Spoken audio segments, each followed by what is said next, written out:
Kada sam pomiješao Coca-Colu i sol, bio sam oduševljen koliko je učinkovito. Potrebna vam je jedna posuda u koju ćete prvo natočiti 2 decilitara kole.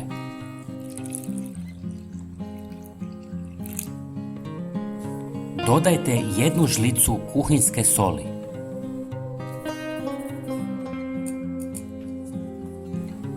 Dodajte 2 decilitra bijelog octa.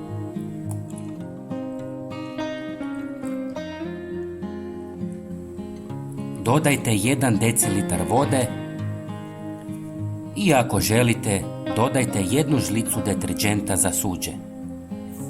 Sve dobro promiješajte i ulijte u bočicu sa raspršivačem.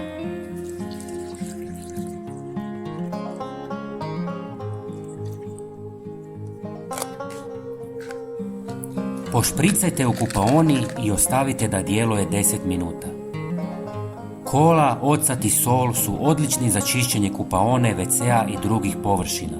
Uklanjaju sve nečistoće, kamenac, vraćaju stari sjaj, daju svjež miris i dezinficiraju površine. Dragi prijatelji, svakako se pretplatite na naš kanal kako biste vidjeli svaki najnoviji video. Potpuno je besplatno. Hvala vam puno. Pozdrav!